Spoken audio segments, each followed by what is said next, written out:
자, 우리 지금 그 컨텐트 프로바이더라고 하는 걸 위한 코드를 계속 넣어주고 있습니다. 그래서 메인 액티비티 쪽에다가 이제 그걸 사용하는 코드를 넣고 있는 중이고요. 자, 여기다가 println이라고 하고요. 자, 쿼리 결과라고 하는 걸로 해서 자, cursor get count. 자, 레코드 개수가 되겠죠. 자, 레코드 개수를 보고 이제 데이터를 한번 출력해 봅니다. 자, 인덱스 값을 이렇게 만들어 놓고요. while 문으로 한번 해봅니다. cursor라고 하는 것 점 move to next로 해서 자, 그 다음에 next 레코드가 있는 경우에 계속 출력을 하겠다는 얘기가 되겠죠. 자, name이라고 하는 거, 자, cursor 점 get string이라고 하고요. 여기에 cursor에 보면 자, get column index라고 하는 게 있어요. 그래서 자, columns의 0번째 즉 name이라고 하는 그 칼럼의 인덱스를 가지고 와서 값을 빼내겠다라고 하는 의미가 됩니다. age라고 하는 것도 똑같이 cursor get int 타입이니까 자, int로 빼내고요.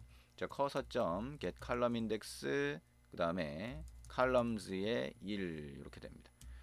자, 우리가 이제 여기서 계속 이거를 입력할 때 오히려 잘못 입력할 가능성이 있다라고 하면 복사한 다음에 붙여넣기를 하는 것도 방법이 되겠죠. 자, 모바일이라고 하는 거는 여기에 columns가 2라고 해서 인덱스 2에 대한 스트링 타입의 데이터를 뽑아내게 됩니다. 자, 다 뽑아냈다면 println으로 자, 샵을 붙이고요. 자, 샵을 붙이고 여기에 인덱스 값을 추가해서 자, 출력을 하고요. 자, name 그 다음에 age 그 다음에 모바일 자, 이런 칼럼을 다 붙여서 출력을 하도록 합니다. 자, 그러면 조회가 됐으면 그렇게 출력이 되겠죠. 그 다음에 인덱스에는 1을 더해 주는 걸로 이렇게 하면 while 문이 반복될 때마다 1이 더해지겠죠. 자, 그리고 이게 만약에 예외 상황이 발생할 수 있겠다라고 하면 try catch로 이렇게 묶어줄 수가 있습니다. 자, catch exception 이렇게 묶어주시면 되겠죠. 자, 그럼 이제 쿼리라고 하는 것까지 같이 만들어 봤고요. 그 다음에 업데이트하고 딜리트 같은 경우에는 조금 더 간단합니다. 그래서 우리 조금 마저 다 입력을 해보도록 하겠습니다. 자, 세 번째 같은 경우에는 자, 업데이트 person이라고 하는 함수가 실행되도록 하고요. 네 번째 버튼 같은 경우에는 딜리트 person이라는 함수가 실행되도록 하고 밑에다가 그 두 개의 함수를 정의해 주시면 되겠네요. 자, 그러면 public void update person 이렇게 하고 자, string이라고 해서 URI string 만드는 거 똑같네요. 그죠? 요거는 우리가 똑같으니까 위에 있는 거를 그대로 가져오면 될 것 같아요. URI 객체 만드는 방법. 자, 이게 될 거고요. 자, URI 객체를 이렇게 만든 다음에 자, 밑으로 와서 자, string이라고 해서 자, selection 이라고 하는 변수를 만들어 봅니다. 자, 이거는 조건문이죠. SQL문에서 조건문을 얘기하는 거고요. 모바일이라고 하는 걸로 검색해 보겠다라고 하게 되면 모바일에 물음표 이렇게 붙일 수가 있습니다. 그 다음에 자, selection args라고 해서 selection arguments가 되겠죠. 그래서 new string이라고 해서 제가 조건에 해당하는 값을 여기다가 넣을 수가 있어요. 그러면 1000번에 해당하는 거를 수정하겠다라고 할 수가 있고요. 자, content values라고 해서 자, update values라고 하고 new content values 그래서 업데이트할 값을 여기다가 자, 넣어주면 됩니다. 여기 점 put이라고 하고요. 자, 모바일이라고 하는 거는 010에 2000번에 2000번으로 바꿔주겠다 라고 하는 얘기가 되겠죠. 그러니까 모바일이 010에 1000번에 1000번이면 2000번에 2000번으로 바꿔주겠다라고 하는 의미가 됩니다. 자, 그 다음에 count라고 하는 거 하고요. get content resolver update라고 하고요. URI 그 다음에 update values 넣어주고요. 그 다음에 selection 넣어주고 selection arguments 넣어줍니다. 그러니까 selection과 selection arguments에 해당하는 데이터를 찾아서 content, update values라고 하는 저기 안에 들어가 있는 데이터로 바꿔라 라고 하는 의미가 되겠죠. 자, 업데이트 결과라고 하는 거를 이렇게 출력해 주는데 몇 개가 변경됐는지 확인해 주는 그런 출력 글자가 될 겁니다. 자, 그럼 이제 요거를 복사해서 자, public void delete person 만들어 주면 되겠죠. 자, 이제 삭제하는 경우인데 거의 코드가 똑같아요. 그죠? 자, 이렇게 되어 있고요. selection은 자, name이라고 하는 걸로 바꿔주고요. selection arguments는 name을 찾아주는데 우리가 입력했던 john으로 한번 찾아줍니다. 그 john이라고 하는 걸 찾은 다음에 그 다음에 요거는 없애주면 되고요. 요게 delete로 바뀌는 거죠. 그래서 딜리트로 바뀌고요. 자, 요 업데이트 밸류즈는 삭제해 주시면 됩니다. 그러면 딜리트가 되는 거고, 자, 딜리트 결과를 출력해 달라라고 얘기를 하면 됩니다. 자, 그러면 우리가 지금 여기까지 해서 자, 이렇게 만들어 봤는데 이 그 컨텐트 프로바이더라고 하는 거는 애플리케이션 구성 요소이기 때문에 정보를 등록해 주셔야 돼요. 그래서 매니페스트 파일을 열고요. 여기다가 정보를 등록해 보도록 할 겁니다.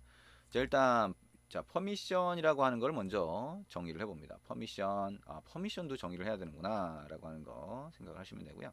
자, 여기다가 org.techtown.provider 라고 하고요. 그 다음에 read 데이터베이스라고 하는 거 이렇게 해주고요. 안드로이드 땡땡, 자, 프로텍션 레벨이라고 하는 게 있어요. 이거를 노말 이렇게 해줍니다. 자, 똑같이 퍼미션을 정의하는데요. 자, org.techtown.provider. 이번에는 write database라고 정의를 합니다. 그리고 안드로이드 땡땡 프로텍션 레벨이라고 하는 거 똑같이 노말 이렇게 하고 슬래시 붙여줍니다.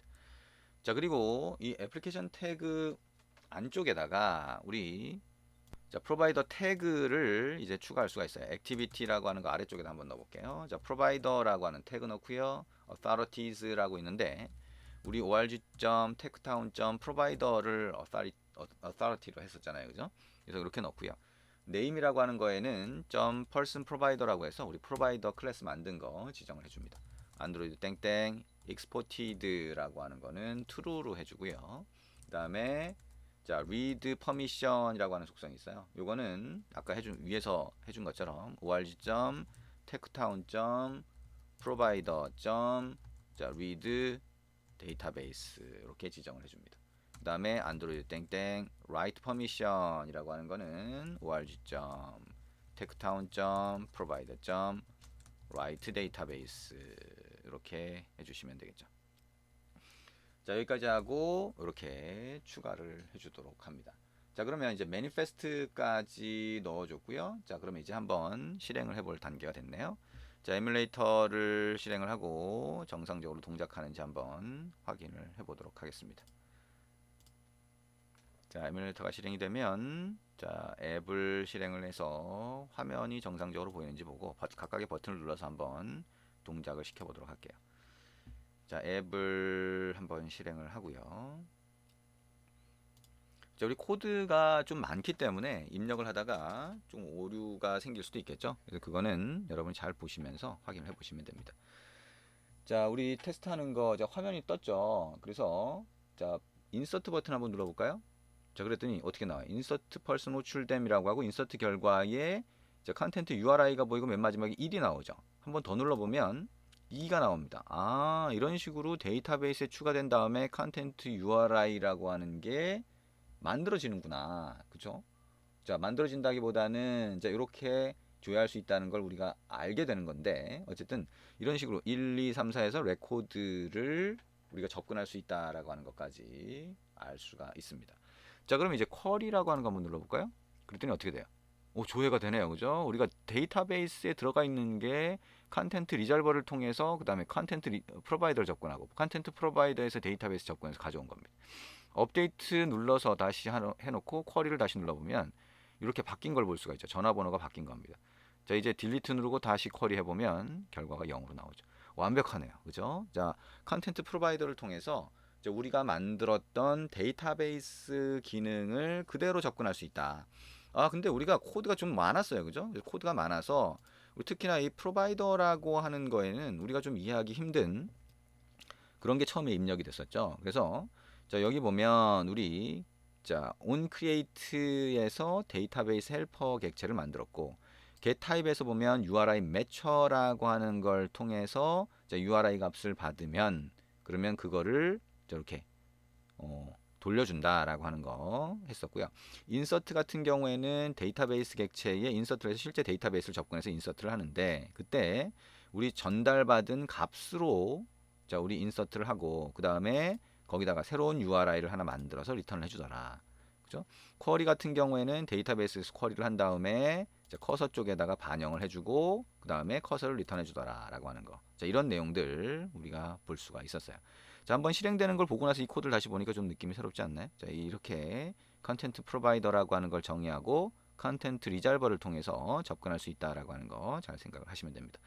자, 이렇게 만든 컨텐트 프로바이더, 이제 다른 개발자가 만든 컨텐트 프로바이더가 우리 사진을 찍으면 앨범에 저장이 되는데 그때도 사용된다라고 하는 거 생각을 하시고요. 이제 다음 단락에서 우리 컨텐트 리졸버라고 하는 걸 통해서 앨범에 저장된 사진 데이터를 접근을 하거나 또는 연락처 저장된 거를 접근하는 그런 방법에 대해서 같이 한번 살펴보도록 할 겁니다.